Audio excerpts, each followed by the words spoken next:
Distance और displacement में क्या डिफरेंस है, यानी हम ये बात करते हैं कि फर्ज करें मैं ए पोजीशन पे या ए मुकाम पे खड़ा हूँ और मैं यहाँ से चलता हुआ है, मेरा एक अपना एक ट्रैक है, एक पाथ है, एक रास्ता जिससे मैं चलता चलता मैं यहाँ तक बी पॉइंट तक पहुंचा हूँ। तो ये जो मैंने यहाँ से ए से लेकर बी तक ये जो मैंने लेंथ कवर की है इसको हम कहते हैं जी डिस्टेंस, जो कि फिर हम यानी इसके लिए जो यूनिट हमने रखा हुआ मेजरमेंट के हवाले से वो फिर हम इसको मीटर्स में मेजर कर लेते। तो मैं कहता हूँ कि ये ए और बी जो हमारे पास पॉइंट्स हैं इनके दरमियान जो डिस्टेंस है, यानी इसको मैं इस तरह से इसके ऊपर एक लाइन सेगमेंट लगाकर इसको मेजरमेंट के हवाले से लिख सकता हूँ कि ये जी कितना है, इसको मैंने मेजर किया तो ये 50 मीटर है। अब इसमें कोई डायरेक्शन की जरूरत नहीं पड़ी, बस मैंने देखा कि ये कितनी लेंथ है और ये मेरा आ गया जी डिस्टेंस, जो कि एक स्केलर क्वांटिटी, यानी यहाँ से हमें ये भी पता चलता है कि डिस्टेंस के लिए डायरेक्शन की जरूरत नहीं पड़ती। लेकिन अगर कोई आपसे कहता है कि आप जब ए पॉइंट से बी पॉइंट तक आए हो तो आपने कितना डिस्प्लेसमेंट कवर किया, तो आप फिर इस ट्रैक को भूल जाते हो। आप सिर्फ देखते हो कि इनको अगर डायरेक्ट ज्वाइन कर दिया जाए, यानी इन दोनों पॉइंट्स को आप मिला दें अगर इस तरह से, तो ये जो एक डायरेक्ट डिस्टेंस है जिसमें कि एक ही डायरेक्शन में, एक यूनि डायरेक्शन में आप या एक लाइन में मूव कर रहे हैं, तो ये जो डायरेक्शन एक खास डायरेक्शन में आपने डिस्टेंस कवर किया है इसे हम कहते हैं डिस्प्लेसमेंट, जो कि एक खास डायरेक्शन की, यानी इसमें हमें जरूरत पड़ती है कि हम यूं कहते हैं कि डिस्प्लेसमेंट में हम जो है वो ए पॉइंट से बी पॉइंट की डायरेक्शन में चल रहे हैं, ठीक है। यानी इसके ऊपर एक एरो भी शो करते हैं, एक वेक्टर क्वांटिटी है, ए से बी की डायरेक्शन में चल रहे हैं। तो इस तरह से फिर अगर चले फर्ज करें मैं डी से डिस्प्लेसमेंट को जाहिर करता हूं, तो यहाँ पर हम लिखेंगे डिस्प्लेसमेंट डी और इसके ऊपर एक इस तरह से डायरेक्शन के लिए एक लाइन लगा देंगे, एक लाइन सेगमेंट लगा देंगे जो डायरेक्शन शो करेगी। यानी इससे जैसे डिस्टेंस है तो अगर मैं इसको सिर्फ सिंपल एस से रिप्रेजेंट करूंगा और अगर मुझे डिस्प्लेसमेंट को भी फर्ज करें एस से रिप्रेजेंट करना पड़ रहा है तो मैं एस लिखकर उसके ऊपर एक इस तरह से लाइन लगा दूंगा, जिससे पता चलेगा कि ये डायरेक्शन वाली जो है मेजरमेंट है जो कि एक वेक्टर क्वांटिटी है। तो इस तरह से अमूमन जो हम डिस्प्लेसमेंट है उसको डी से जाहिर करते हैं और इसके ऊपर एक इस तरह से एरो शो कर देते हैं,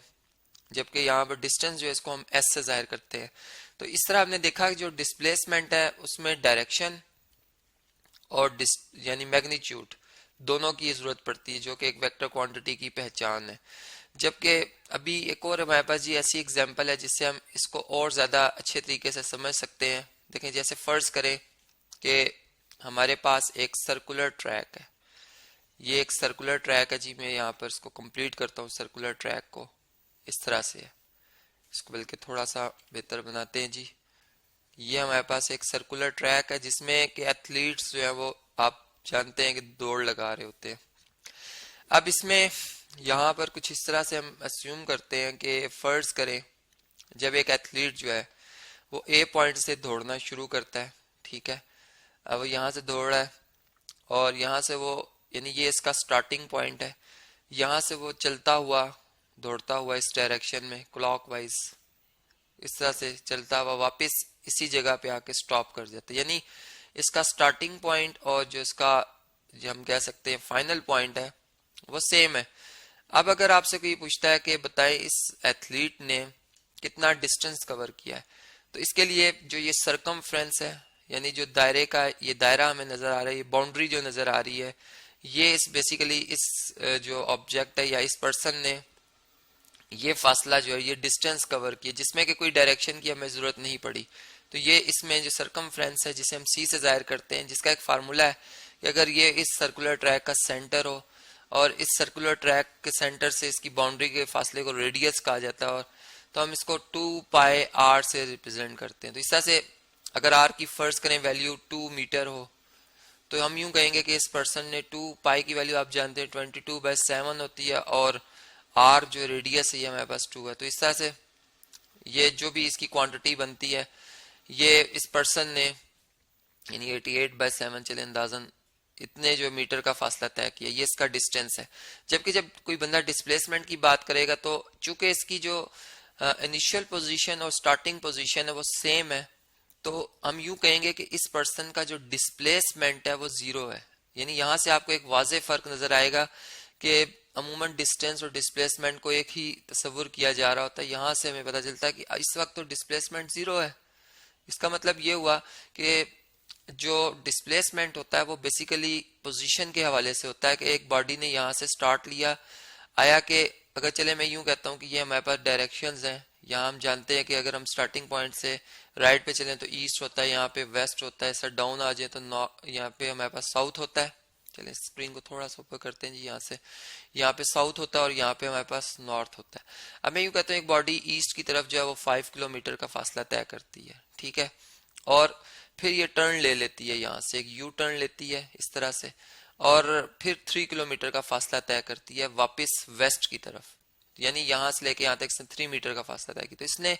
कितना डिस्टेंस कवर किया होगा? जब हम डिस्टेंस की बात करेंगे तो ये हमारे पास जो आएगा वो,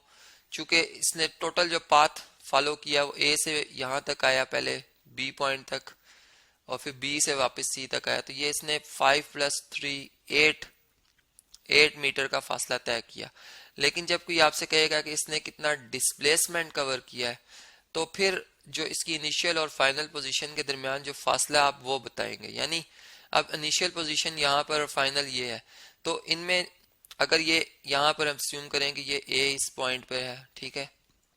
यानी ए से बी तक ये अगर 5 था और बी से सी ये 3 है, तो 5 में से 3 माइनस कर दें तो ये जो आपको डिस्टेंस नजर आ रहा है ये कितना होगा जी? 2 मीटर होगा। तो हम यूं कहेंगे कि इस बॉडी ने जो डिस्प्लेसमेंट कवर किया है, जो कि इस तरह से हम इसको जाहिर करेंगे डी और इसके ऊपर